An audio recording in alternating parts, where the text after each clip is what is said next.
Okay.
Podemos começar, professor.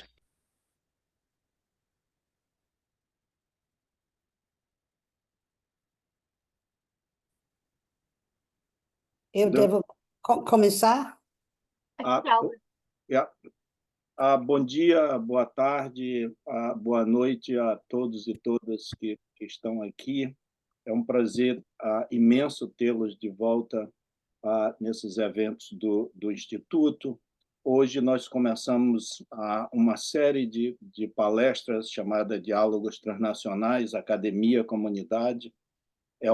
São encontros mensais virtuais entre membros da academia e a comunidade imigrante brasileira.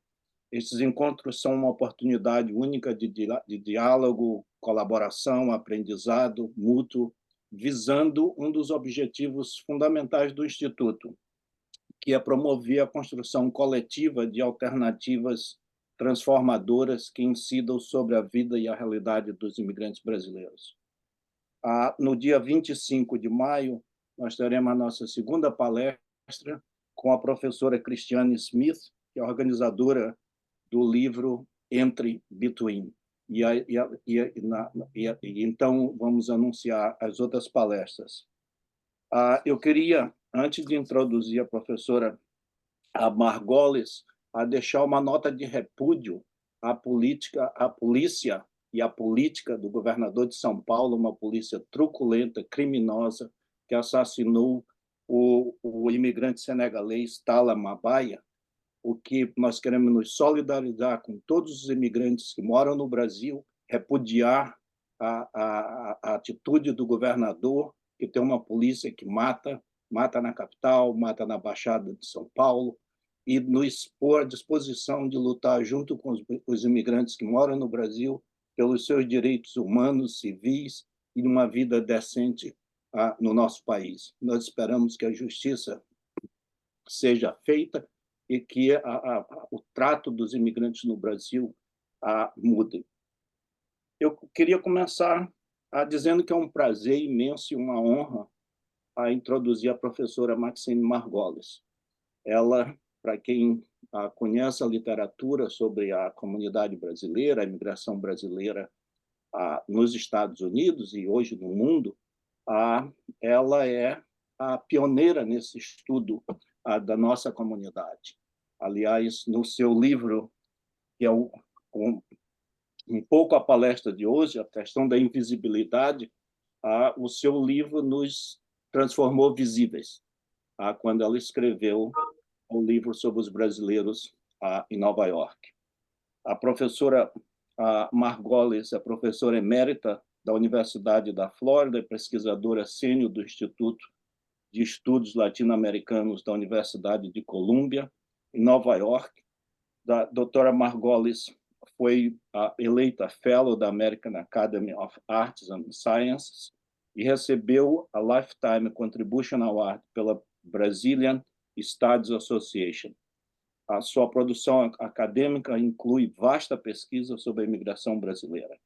Além de numerosos artigos, a doutora Margolis publicou vários livros sobre o assunto. Little Brazil, Brazilian Immigrants em Nova York, em 1994, Uma Minoria Invisível, Brasileiros em Nova York, 2009, Goodbye Brazil, Immigrants from the Land of Soccer and Samba, em 2013, publicando publicado esse livro em português como Goodbye Brazil, Imigrantes Brasileiros no Mundo. É uma honra imensa e um prazer tê-la conosco, professora Margolis. Muito obrigada. Eu posso começar? Sim, por favor. Bom dia. Agradeço, senhor Álvaro Lima, pelo convite para falar com você. Da apresentação em inglês, depois posso responder as suas perguntas se tiver em português. Bom, tudo bem. My focus here is on invisibility and ignorance as key components of the experience of being a Brazilian immigrant in a foreign land. Brazilians living abroad often find themselves in societies that have limited and stereotypical understandings of Brazilian language and culture, and that fail to recognize Brazilians as a distinct ethnic and national group. The identity of Brazilian immigrants is still evolving, as they do not yet know how they want to identify themselves or how they want others to identify them outside their patria amada. I will mainly refer to Brazilian immigrants in the United States, where I did most of my own research. Brazilians living in the US for the first time in their lives find themselves in situations where they are viewed as an ethnic minority.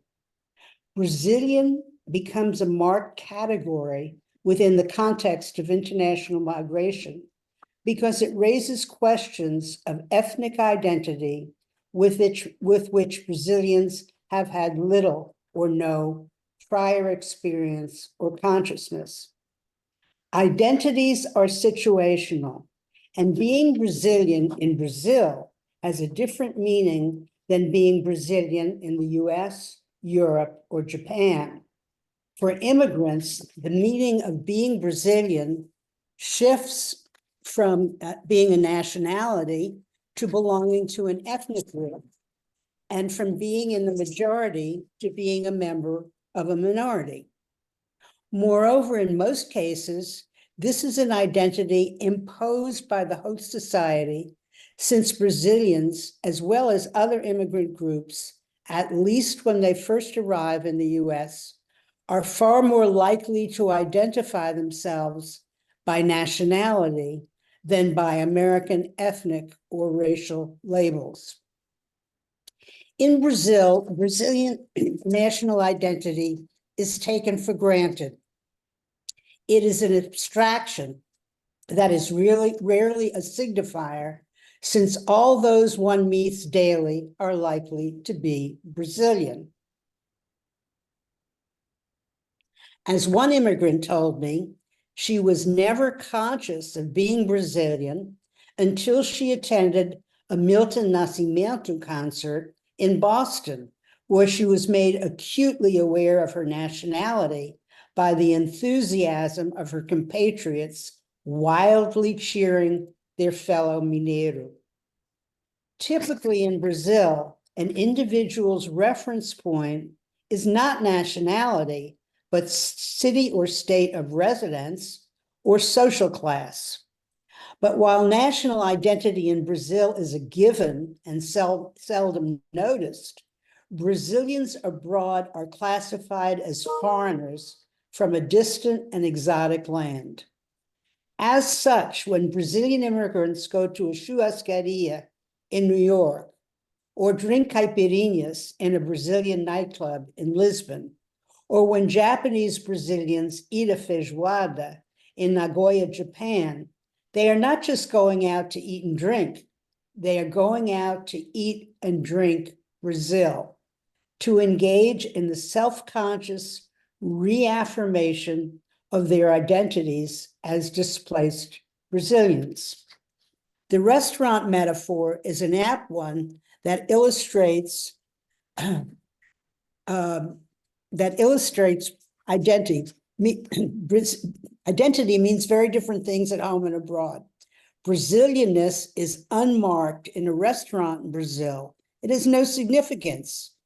Everybody present is likely to be Brazilian.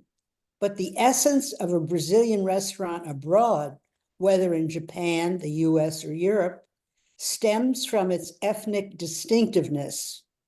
As such, a Brazilian restaurant in a foreign land attracts immigrants by promising a feeling of home, a Brazilian bubble in an alien world.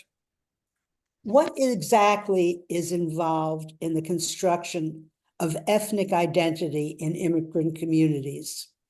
And ethnicity can be seen as a form of social organization, as a way of arranging and classifying differences among social groups.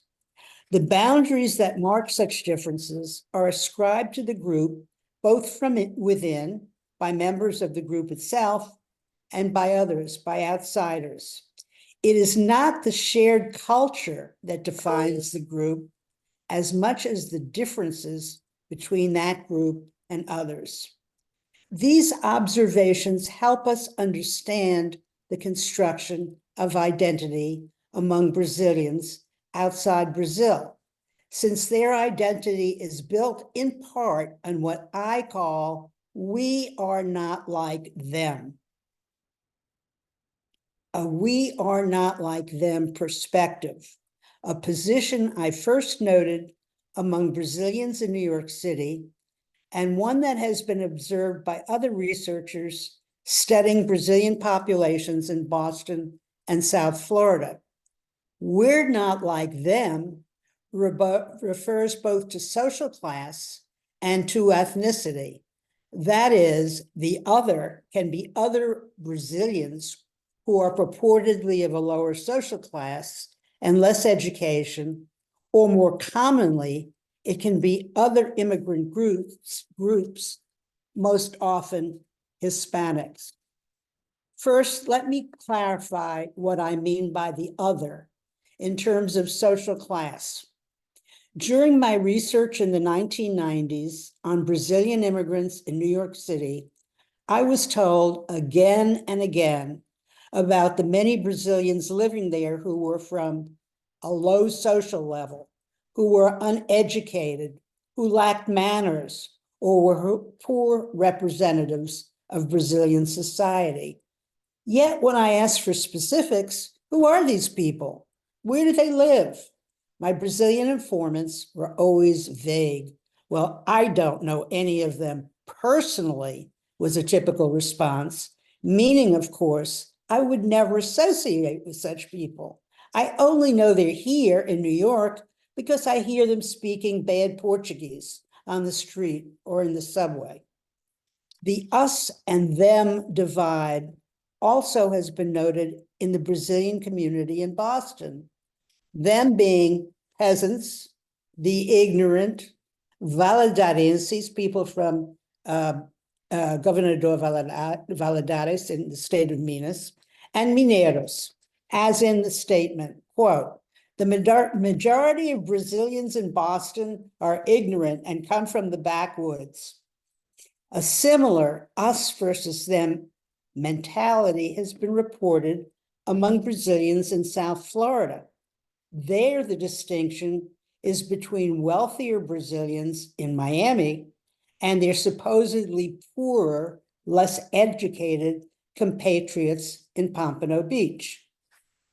Such boundary making has been interpreted as an attempt by Brazilian immigrants to reposition themselves within the local social hierarchy. Although all are immigrants, many are undocumented and have limited English, and a majority have low-level, unskilled jobs. Such efforts obscure commonalities and seek to recreate the sharp social distinctions of Brazilian society. Through the creation of boundary markers, the immigrant son of an elite family from Minas Gerais, who is working as a dishwasher in Boston, or the immigrant daughter of a middle-class family from Rio de Janeiro, who cleans houses in New York, or the university graduate from Sao Paulo, who is a short order cook in Miami, can distinguish themselves from a vague but assuredly less desirable Brazilian other. This also reflects the preoccupation with class distinctions back home. Brazil has been called a society, quote, "preoccupied with authority and hierarchy, with a place for everything and everything in its place." That statement was made by Roberto da Mata, the very well-known Brazilian anthropologist. Brazilians are highly attuned to class differences and are quick to size up the social distance between themselves and others they meet.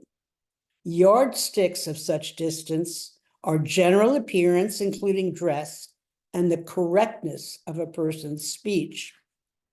Social class is an important but difficult issue in the construction of Brazilian immigrant identity for yet another reason.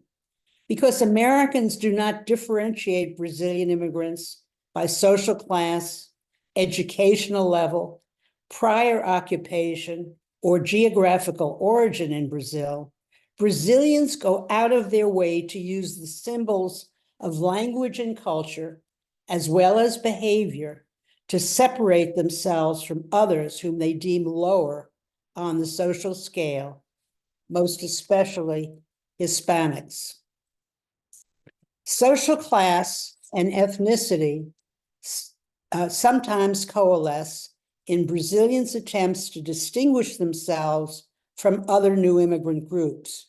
For example, in her study of Brazilian house cleaners in Boston, one Brazilian anthropologist noted that Brazilians highlight their ethnic identity by praising their own work ethic and comparing it favorably to that of Hispanic women doing the same job. Brazilians, they say, are harder working, more thorough and reliable, more caprichoso in their work than Hispanic housekeepers.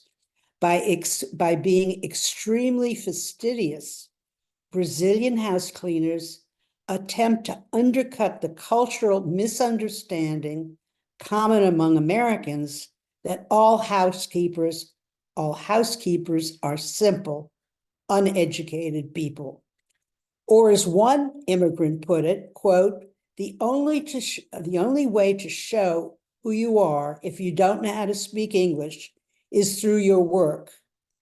In this construction, Brazilians are such povo trabalhador that once an American family has hired a Brazilian housekeeper, they will never settle for one of any other nationality.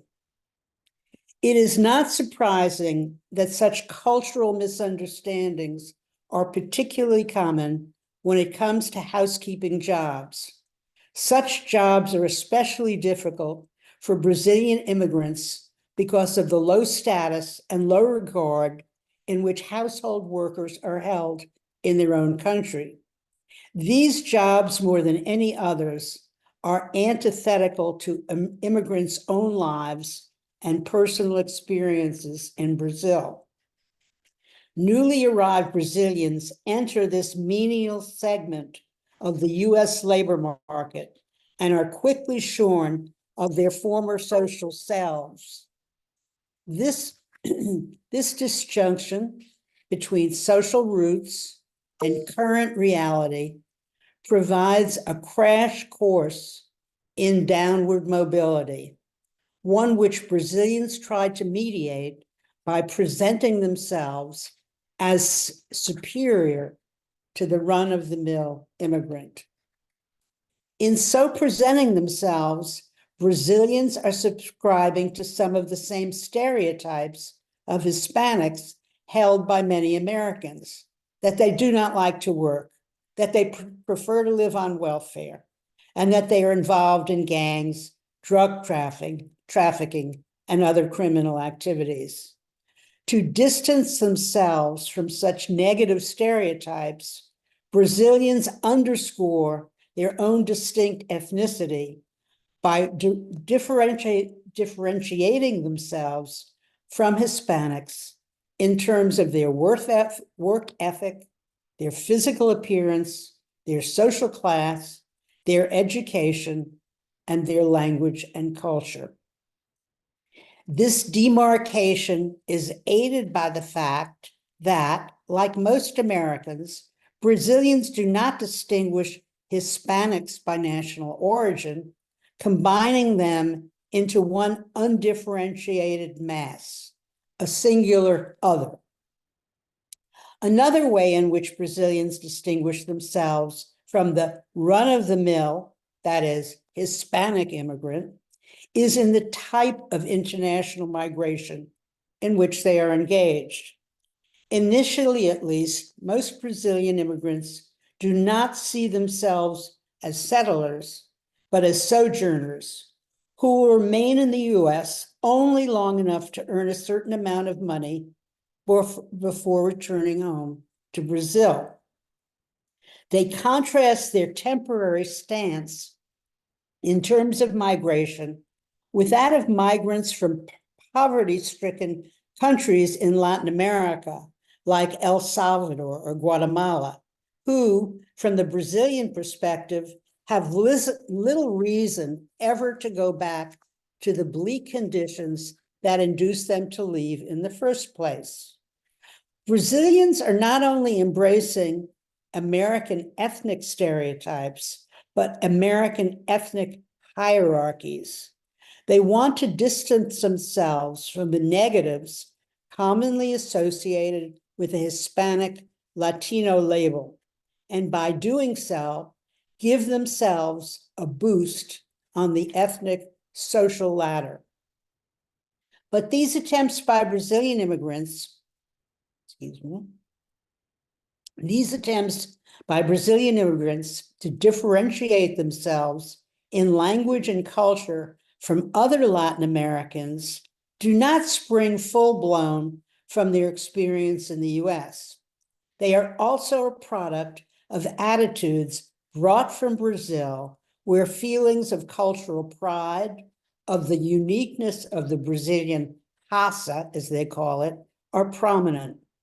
Such attitudes, in turn, can be traced back to Portugal, where tradition has it that, quote, neither good winds nor good marriages come from Spain. Thus, citing their Lusitanian heritage, Brazilians have always felt themselves distinct from Spanish-speaking Latin Americans and are quite indifferent to their common Iberian roots, which they share with their Latin American neighbors. As Brazilian anthropologist Darcy Ribeiro once put it, Brazil and Spanish America are divided into two worlds, back to each other.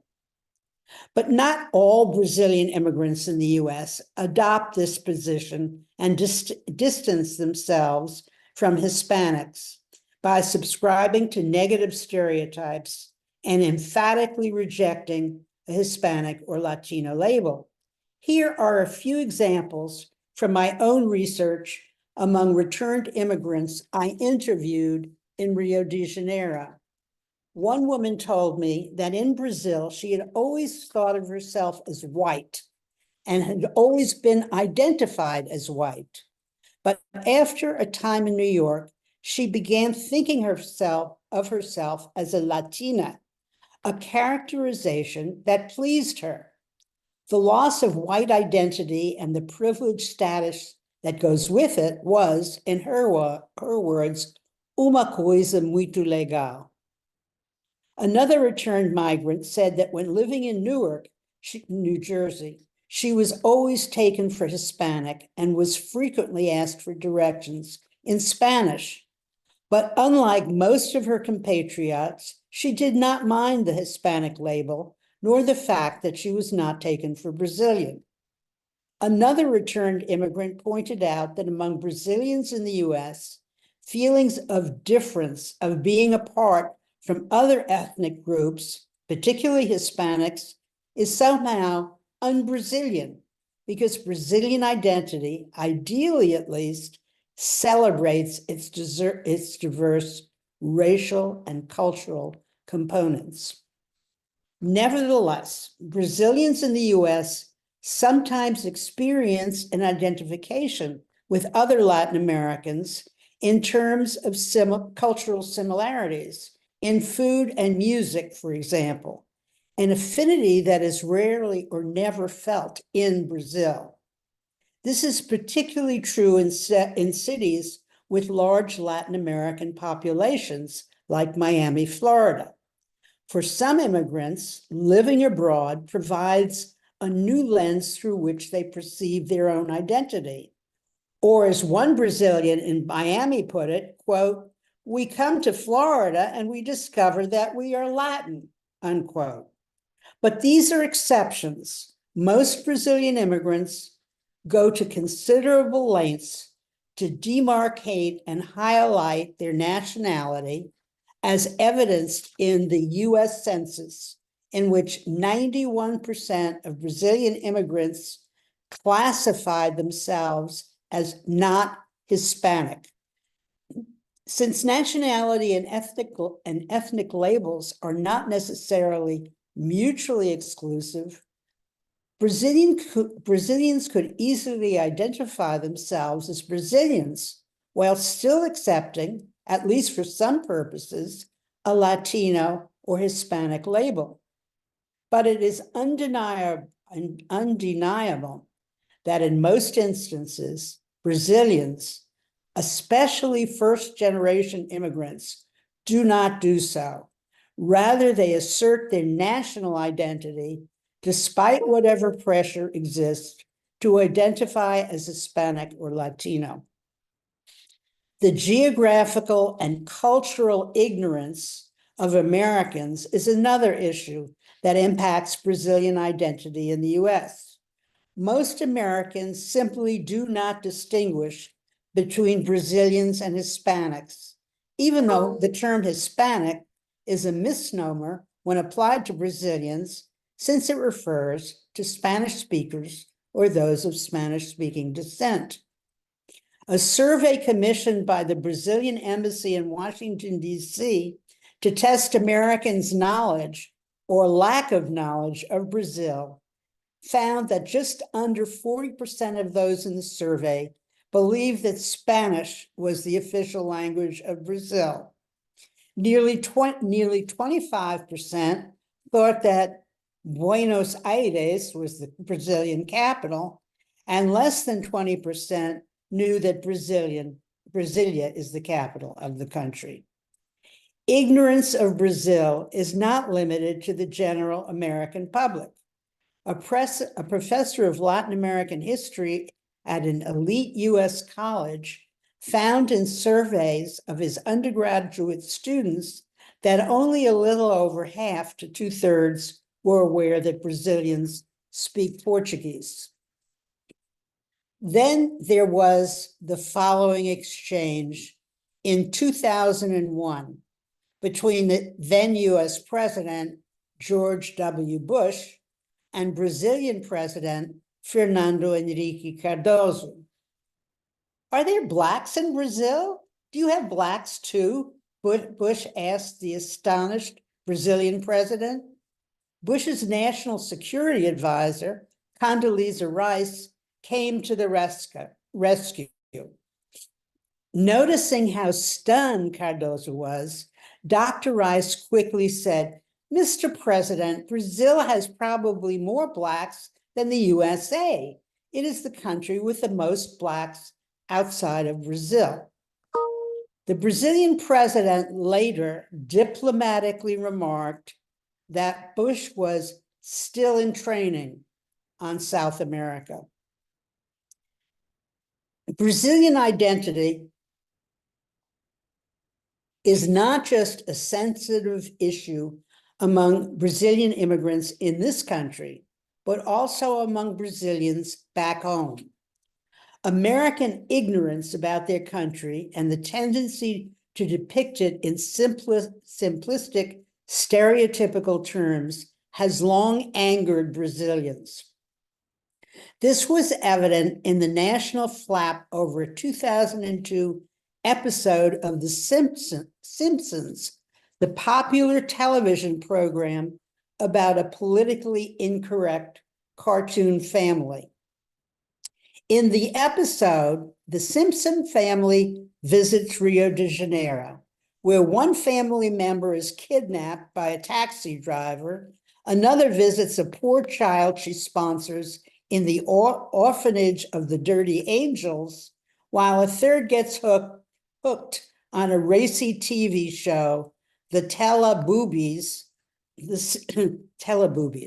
The Simpsons also learned to do a new Brazilian dance, a successor to the lambada, called the penetrada, and all get mauled by monkeys running amok on Copacabana Beach.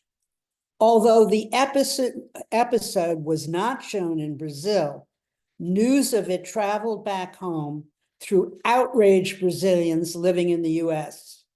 The result was a media frenzy in Brazil in which the show was called a national insult. Members of the foreign press were informed that Americans think Brazilians are inferior, ignorant animals, and authorities in Rio de Janeiro threatened boycotts and lawsuits. Brazilian identity is not only a problem for Brazilian immigrants in the US, it is also a touchy issue for Brazilian immigrants of Japanese descent in Japan, where Brazil is viewed as a tropical underdeveloped land, and immigrants are seen as people who do manual labor and command little respect. In Japan, further ethnic complications arise because Japanese expect Nikajin, literally people of Japanese descent, who have Brazilian faces, to act like Japanese. So not only do Japanese Brazilian immigrants lack the fluency in English of Japanese Americans, their cultural and linguistic imperfections also brand them as defective Japanese. Part of the mystification of Brazilian identity in the US stems from the fact that although Brazilians are indeed Latin Americans, they do not fit neatly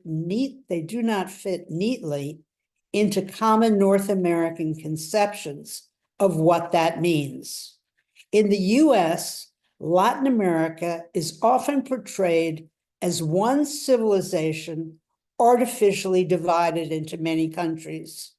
So because most Americans do not realize that Brazil is different linguistically and culturally from the rest of Latin America, Brazilian identity is turned into a hazy category within the context of immigration. Such ambiguity also helps explain Brazilian invisibility. Despite the growing number of Brazilians in the US, in some American cities, their contested ethnicity has made them quite invisible as a distinct immigrant group. In New York, for example, few New Yorkers seem aware that there are Brazilians in their midst, and Brazilians are very rarely mentioned in the media or in popular or academic works dealing with the city's diverse ethnic communities. Similarly, the only journalistic reference to San Francisco's Brazilian community was during the 1994 World Cup, when local Brazilians boisterously celebrated their nation's triumph in the city's streets. In Boston, in contrast, Brazilians have greater visibility, perhaps because they are more likely to be grouped with the city's sizable Portuguese-speaking community from Cape Verde, the Azores, and Portugal than with its Hispanic population. The tentative nature of Brazilian identity and the resulting invisibility of Brazilians has had at least one important practical consequence: the consistent undercount of the Brazilian population in the US. Just one example.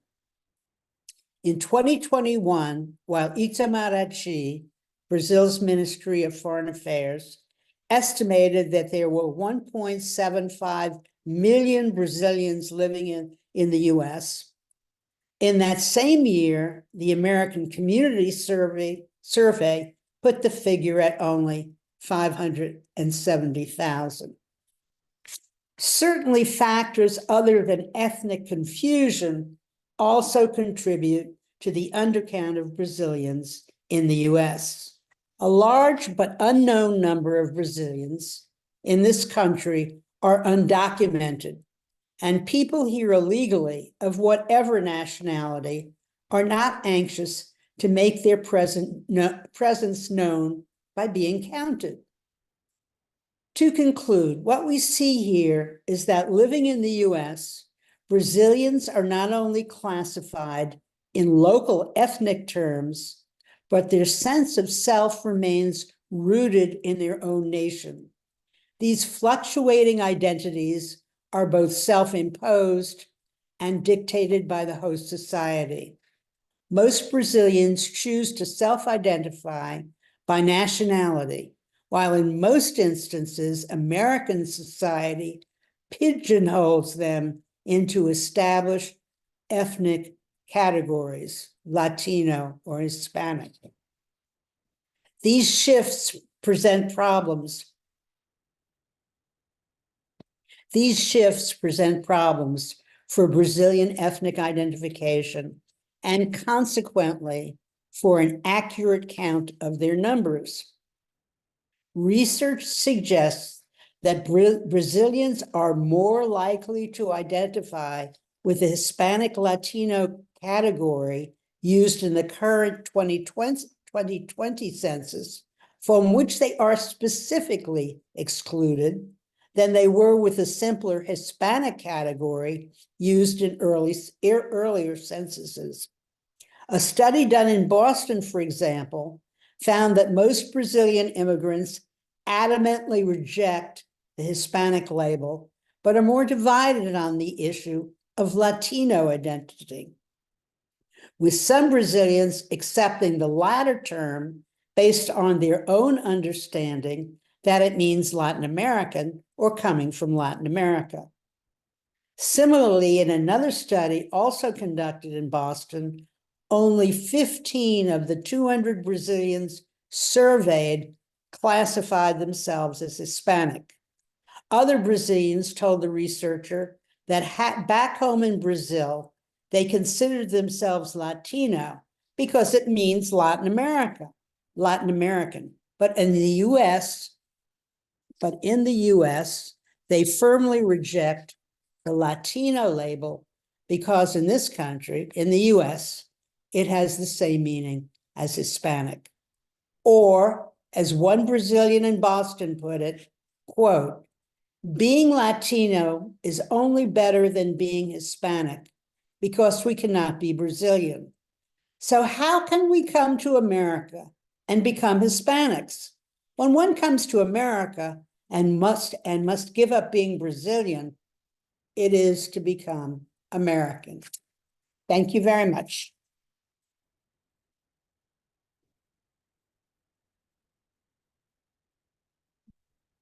And estou pronto para a pergunta, se tiver. Muito obrigado, professor. Essa é uma questão muito importante que nós lidamos em vários momentos da nossa vida, na identidade, no ser contado, na repercussão de não ser contado para os nossos negócios, para a economia, para a população. São um problema que eu trabalho na prefeitura de Boston, que a gente lida no dia a dia, porque tem um impacto econômico e um impacto real na vida dos brasileiros, essa confusão que é muito propagada pelo censo.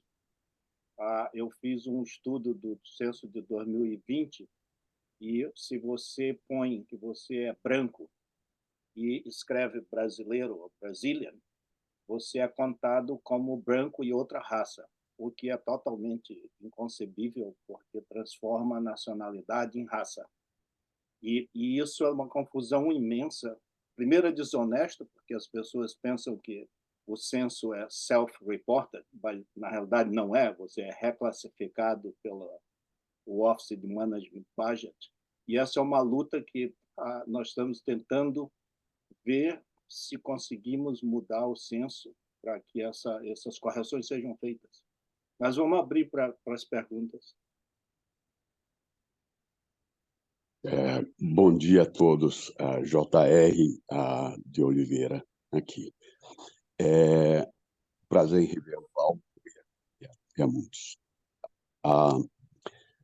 So I'm not sure because the conversation was Karen English, so I'll follow that pattern. So one of the most important issues for a lot of our segment is the fact that being Brazilian here means in many ways living in the shadows. So we're not fully considered, obviously Brazilians. We are labeled into the Latin category, which serves to the purpose for some people. For instance, the Hispanic community, adds our group and takes advantage, of course, of a population that approaches 500,000, and we simply cannot establish how many we are. We cannot establish importantly for business aspect. We run radio, so showing the demographics is an important aspect, obviously, to us. Demonstrating that to advertisers and so on is vital. But as in one meeting, I was confronted with the fact that I asked, "Oh, how much do you spend into the Brazilian community?" And the answer always came back as, "Well, I'd like to spend more money into the Spanish community." I'm like, "We're not Spanish. We have a different set of characteristics, and with the the Portuguese and Cape Verdean, we are over 1,000,000 people. How do we make ourselves note?" And this is, we're trying to map the community, doing some work with the embassies and Alvaro himself. So the question will be also what do we do to establish ourselves a Portuguese speaker community rather than living in the shadows? Eu acho que eu vou fazer minha pergunta, a gente faz em blocos de 3, pode ser? Vou também pedir para quem mais quiser contribuir, se puder, por favor, fazer em português, porque a gente não tem tradução ao contrário, mas está tudo tranquilo, JR. Eu sou Mariana, também quero convidar a todo mundo que está nessa conversa se apresentar no chat. A gente está vendo muitas carinhas novas aqui, seria legal saber onde vocês estão, o que traz você nessa conversa hoje. Eu, particularmente, sou interessada nessa conversa, sou socióloga, sou imigrante nos Estados Unidos há 4 anos e meio, trabalho numa organização de advocacy para direitos de imigrantes, refugiados aqui, o MIRA, e foi muito impressionante para mim quando eu cheguei lá nessa organização e encontrei outros colegas brasileiros e não se identificavam como latinos de maneira nenhuma. Essa identidade que, para mim, sempre foi muito forte, a minha identidade latino-americana, falante de português. E eu acho mais impressionante ainda ver o resultado dessa identidade nas políticas públicas, como o Álvaro estava colocando, como isso impacta no censo e no desenho das políticas públicas que servem às nossas comunidades aqui. Mas a minha pergunta para a professora é uma curiosidade, como alguém que chegou aqui recente e tenho lido, observado um pouco nas minhas caminhadas, principalmente pelo estado aqui, onde a comunidade se organiza, e a senhora comenta na sua pesquisa, os restaurantes sempre foram um ponto de encontro, as redes de trabalho como outro local de encontro. E o que eu tenho visto aqui, queria saber como você olha no passado, o papel das comunidades religiosas, que eu vejo hoje as igrejas como uma instituição que cria a identidade da comunidade, e muitas vezes essas igrejas, e eu falo como alguém que frequenta, reproduzem uma identidade branca estadunidense, né, de supremacia branca muitas vezes, na construção da sua identidade. Então, eu queria ouvir um pouco de você, como você vê o papel das instituições religiosas na história. E a gente tem tempo para mais uma pergunta e devolve para a professora e tentamos amarrar. Se mais alguém quiser contribuir, por favor.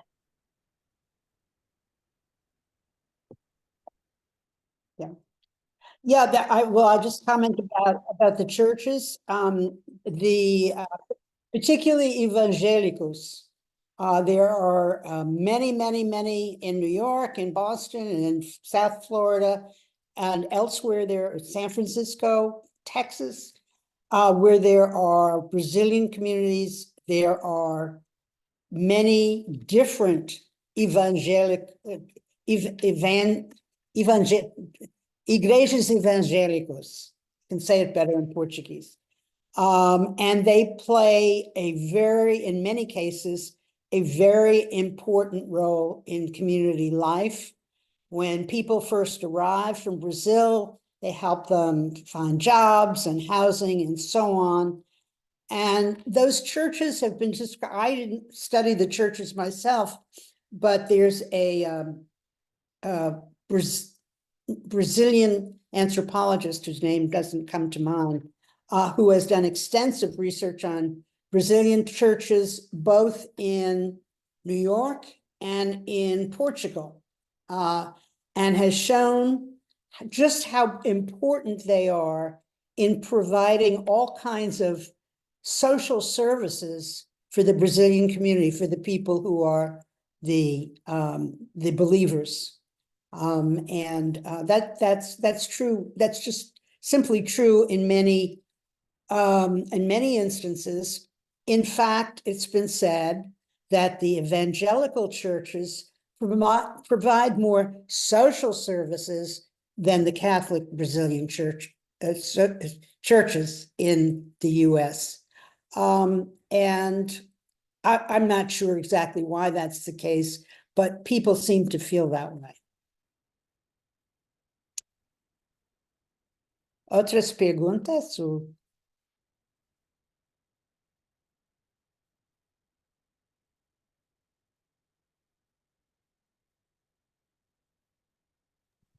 Bom dia, professora. Eu sou o Carlos Gabriel, aqui de Vitória, no Espírito Santo. E a pergunta, ela vai no sentido de que aqui no Brasil a gente percebe que há uma ligação, não vou dizer uma ligação real, mas é um orgulho muito maior das origens do povo brasileiro, que vem de imigração europeia, então sempre há essa tentativa. As pessoas do sul do país, a imigração alemã, aqui no Espírito Santo a gente tem uma forte imigração italiana também. Então essa ligação que a gente do povo brasileiro tem com essa imigração que veio da formação do país, com a Europa, ela é muito mais valorizada em termos de percepção do que as nossas raízes latinas. Então a gente culturalmente elas estão muito mais ligadas à Europa do que ao próprio povo latino-americano. E a colocação do Brasil, em especial, dentro da América Latina, ela é quase que de antagonismo. Então há uma rixa. Aqui o futebol ele é bastante valorizado, então uma rixa do Brasil com a Argentina em termos de esporte. Há um contraponto entre a cultura brasileira e a cultura dos demais países latino-americanos, e até que ponto isso não é transposto para a comunidade americana, a comunidade brasileira, quando há essa imigração. Então é quase que natural esse distanciamento da América Latina, essa aproximação cultura europeia, com a cultura, muitas vezes até com a cultura americana. Então isso não é um resultado até da nossa própria formação como latino-americanos. Se nós brasileiros raramente nos enxergamos como latino-americanos, mas sim como brasileiros com forte origem europeia, forte origem de outros continentes, e não como latino-americanos.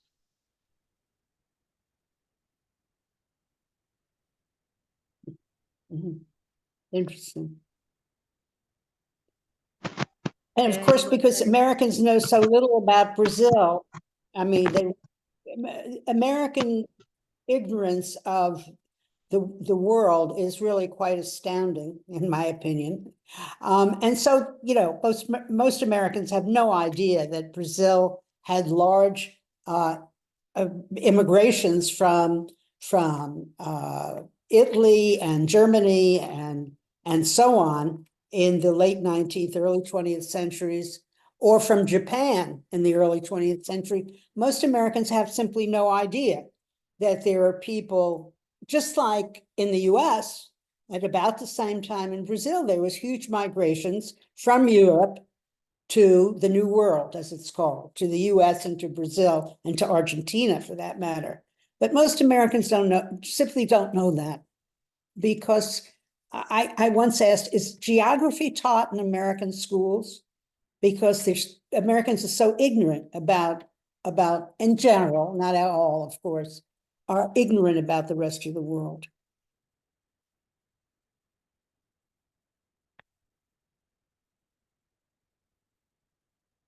Outras perguntas? Uma pergunta, perdão, professor, uma outra colocação. Eu estive em Nova York em abril, e uma das grandes manchetes era a chegada do brigadeiro, o doce brasileiro, às principais docerias em Nova York, tratado quase como uma coisa exótica. E qual que seria o caminho para essa tentativa de percepção do Brasil nos Estados Unidos? Esse caminho do exótico, eu acredito que não seja um caminho ideal, mas como é que a professora entende qual seria o caminho para a gente conseguir ter a percepção de um povo, ter até a contagem, o entendimento, como o professor Álvaro colocou, dentro do governo, dentro do censo, dentro dessa percepção formal e legal do povo brasileiro nos Estados Unidos? How do I see what? I'm not entirely clear.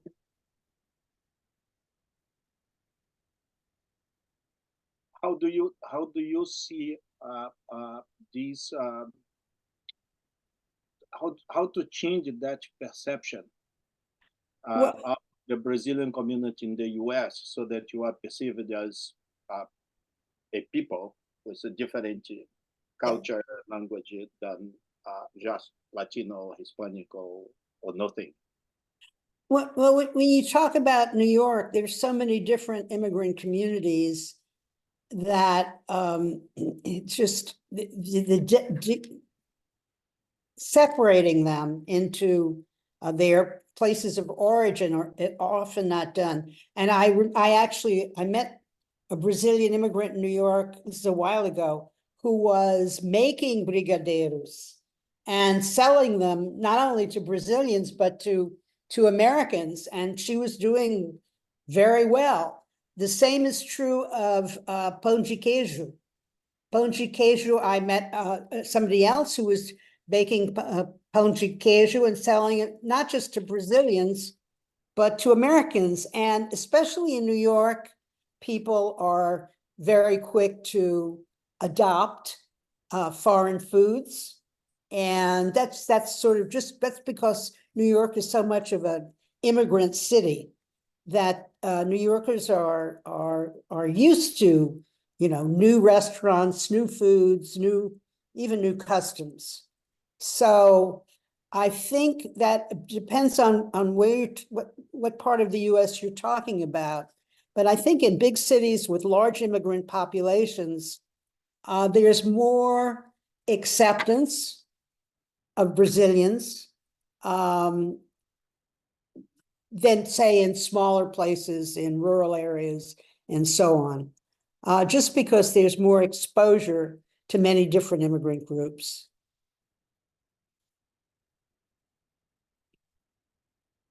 Acho que o Miguel, depois a professora Núbia, para as duas últimas, por favor.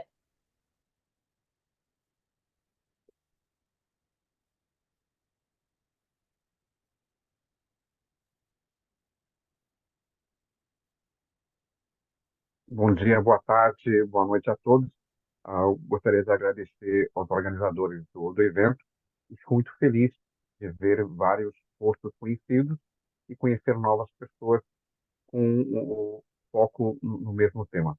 Professora, eu agradeço a compartilhar essas informações. A senhora pesquisa as comunidades brasileiras no exterior, mas principalmente nos Estados Unidos, há mais de 30 anos. Houve uma evolução bastante grande nos últimos anos desses brasileiros no exterior. Que comparação a senhora poderia fazer do brasileiro de 25, 30 anos atrás que migrou, essa nova leva de brasileiros que foi ao exterior e a forma como eles estão se identificando. Mudou alguma coisa essa forma de se identificar no exterior ou não? E o que nós precisamos fazer para melhorar essa identificação? Obrigado. I think that the Brazilians who arrived in the US early, say in the early 1990s, are more likely to not only say that they're Brazilian, but they don't have these objections to these other terms, Hispanic, Latino. They're not, it's more recently arrived Brazilians who reject those terms, saying, no, we are first and foremost Brazilian. All these other labels just don't apply to us. So I think what changes is over time, the longer people live in the US, the longer Brazilians live in the US, they become kind of used to American labeling of different groups, the more accepting they are of it. They, especially if you get to the second generation Brazilians call themselves Brazilian Americans, period. They don't call themselves Brazilian. They call themselves Brazilian Americans. And of course, it's only in recent years, in the last decade or two, where you have this new generation of Brazilians who were born in the US, are of Brazilian parentage, but one of the big struggles that Brazilian parents have is maintaining Portuguese, getting their kids to speak Portuguese, and very often the kids will understand Portuguese, but they don't speak it. And for example, I know in New York, there's a group for children, I think it meets every Saturday, to encourage, it's a group of Brazilian parents who got together and decided they really need to do something to maintain the language in the second generation. And I'm sure and I know there are groups like that in South Florida as well, and there may be others all over the country where there are Brazilian populations. But again, what you get when you get to the second generation, you get a new label, Brazilian American, just like you get, Italian American or German American or what have you. Whether that will last into the third generation, I don't know. I mean, maybe by the third generation, people are just saying they're American, but it's too soon to tell because there are not a lot of third generation Brazilians yet. Yeah, they're coming. Núbia, para último comentário, por favor.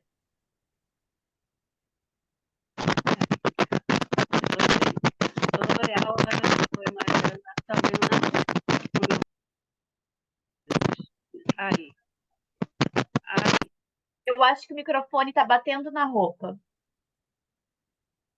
Segura assim, vamos ver? Tenta de novo, por favor. Agora tá mudo, tira do mudo.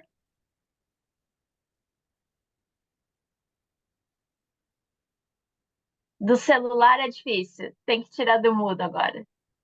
Vamos ver se eu consigo ask for you to unmute.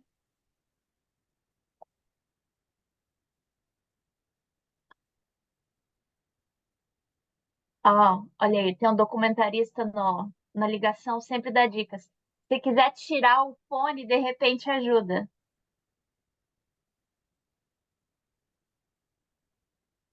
A gente não escuta.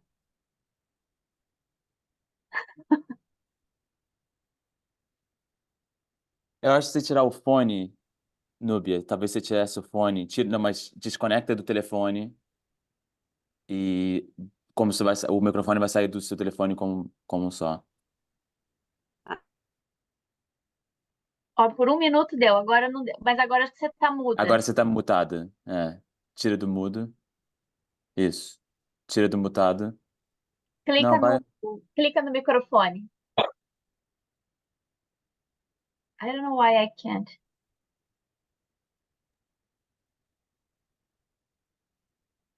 Na tela. E foi. Tá me ouvindo agora? Ah, que bom. Olá a todos, Álvaro, Mariana. Olá, professora Maxine. É uma coisa que me chamou a atenção que a senhora falou, latinos e hispânicos, que os brasileiros são considerados latinos e hispânicos. Os brasileiros rejeitam o rótulo de hispânico, né? Aí eu me lembrei do saudoso Belchior, que falava: eu sou um rapaz latino-americano sem dinheiro no bolso. Então, assim, foi só para descontrair um pouco que eu falei sobre isso, mas ele firmava muito nessa música que ele era latino-americano, né? Nesta música.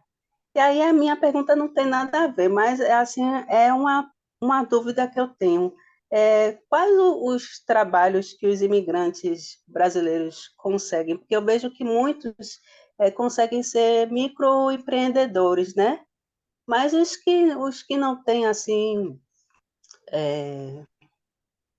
como posso dizer, não têm graduação e outras coisas, qual o tipo de trabalho que esses brasileiros conseguem nos Estados Unidos? Não sei se ficou clara a minha pergunta.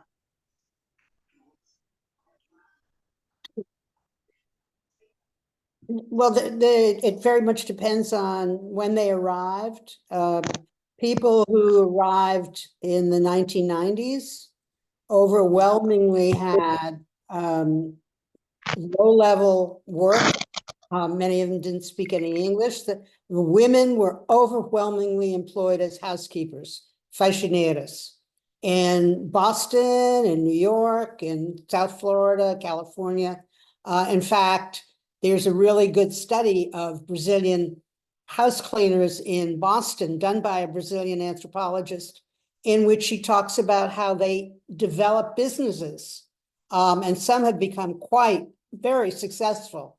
They often employ, they got here in, say, the early 90s, and they worked as house cleaners. They learn English, and then new, more recent Brazilian arrivals come, and they are employed by these other Brazilians who arrived first.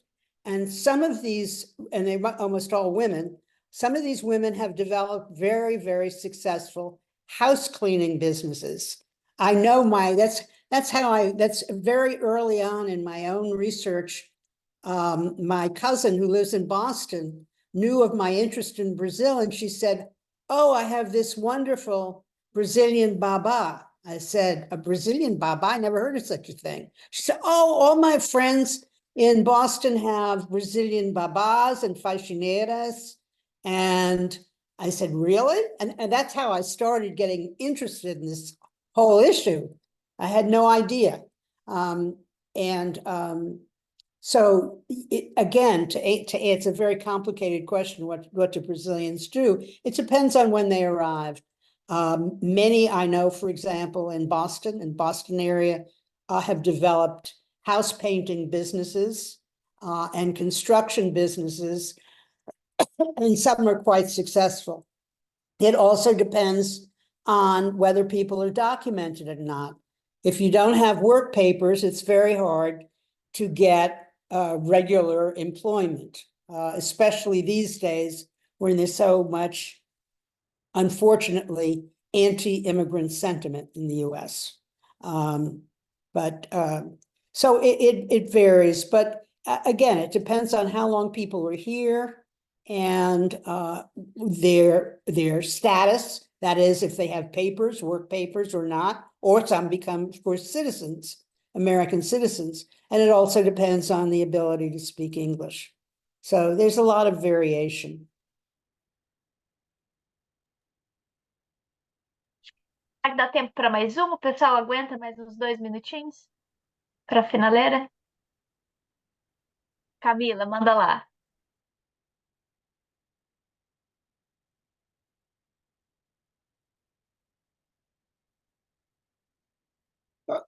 Tá no mudo. Bom dia. Good morning. Can you listen me? Conseguem ouvir? Ok? Pode ser em português? Ok? Então, eu sou a Camila. Bom dia, né, professora? Eu estou pesquisando sobre a diáspora dos brasileiros, da comunidade brasileira aqui para Atlanta, na Geórgia.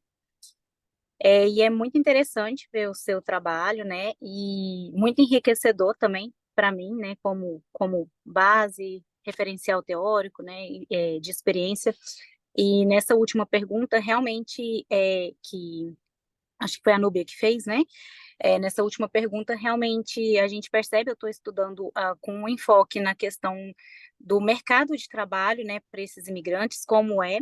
O Comitê de Ética não me permitiu pesquisar sobre os imigrantes ilegais, então eu fui, restringiram, né, pela questão da exposição e tudo mais.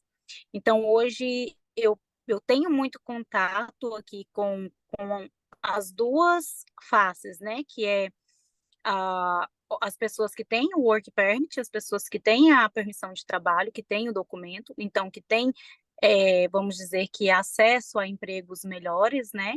E também convivo com muitos imigrantes que não possuem a documentação, que às vezes vieram ali pelo México, né?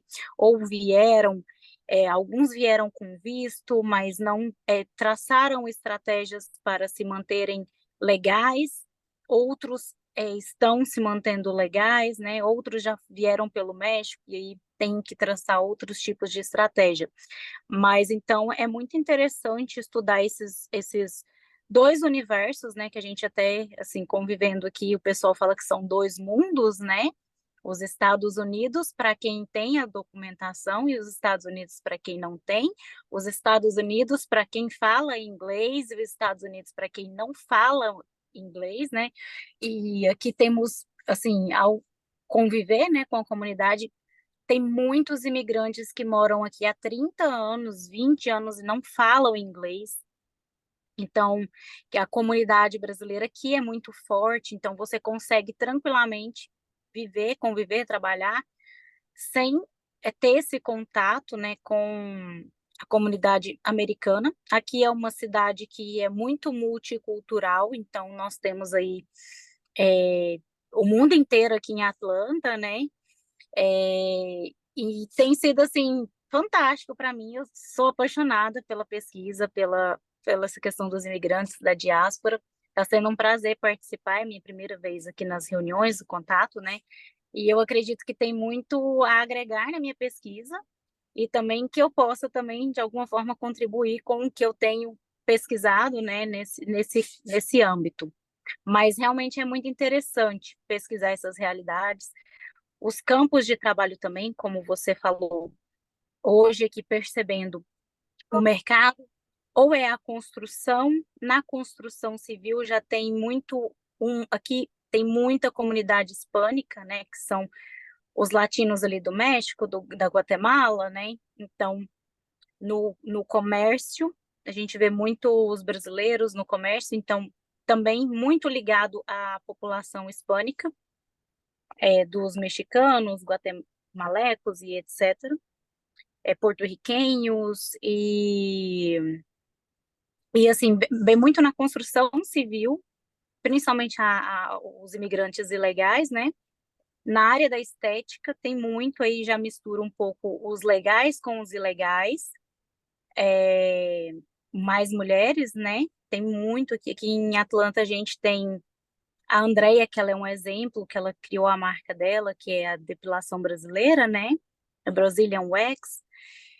E também restaurantes, aqui também tem muitos comércios brasileiros, que é bem interessante. Então, seria mais ou menos e house cleaning também. Então, é construção, limpeza, estética, né? Aqui, e o comércio brasileiro. Assim, bem dividido assim. E o corporativo, que já são as pessoas que têm a documentação, que vão mais para o corporativo, né? Yeah, but I know Atlanta has a big growing Brazilian community and that it is divided, just like you said, along almost social class lines. The people who arrived earlier and who learned English and who somehow managed to get documented tend to live in the city of Atlanta, whereas more recent arrivals, people who have less English or don't have papers, are more likely to live in some of the suburbs. I know somebody in Atlanta who has done research on a little bit of research on the Brazilian community there, an anthropologist, friend of mine. But I mean, there are all kinds, there are Brazilians in South Carolina. A friend of mine who lives in South Carolina has a Brazilian faxineira, as an example. So what I generally say is, Brazilians are all over. I mean, they are really all over the country. I met some in New Hampshire. I mean, just various places. And I guess my only real question is, will the emigration continue? And of course, that depends on conditions in Brazil, as well as the difficulty of arriving in the US. And I guess only time will tell whether the migration continues. I would suspect it will, but we'll have to see. Penso que passamos da hora já. Eu queria, antes de agradecer a professora, quem tiver interesse na questão desses cleaning business, eu penso que o que a professora se referiu, o livro é um livro muito interessante que chama Passando a América Limpa, que é um estudo muito interessante sobre a estrutura desse business e a história desse business. Mas, para concluir, eu queria agradecer muito a professora Margolis por ter a disposição de conversar conosco, mas principalmente pelo trabalho de vida dela de 30, 40 anos, nos tornando visível para nós mesmos. Eu, quando li um dos primeiros livros, era estudante na New School, em Nova York. Quando eu li, descobri que existia essa comunidade de brasileiros e por causa desse livro, durante meus 4, 5 anos na New School, eu fiz várias pesquisas sobre os brasileiros e isso me levou a uma das experiências mais bonitas da minha vida, que foi descobrir a América Latina em Nova York, que é uma coisa que, na minha geração, falando do Belchior, a minha geração é uma geração que cresceu cantando com Mercedes Sosa, recitando com Pablo Neruda, e foi aí em Nova York que eu descobri depois que li o seu livro. Muito obrigado pelo seu trabalho. My pleasure. My pleasure. Obrigada. Acho que a gente agradece a todo mundo que veio aqui hoje, e mês que vem tem mais. Tem muita gente nova aqui, a gente está bem feliz, a gente segue em contato aí nos WhatsApp da vida, nos caminhos que a comunidade se organiza. Até a próxima. Até a próxima. Bom Tchau, bom sábado. dia para vocês. Obrigada.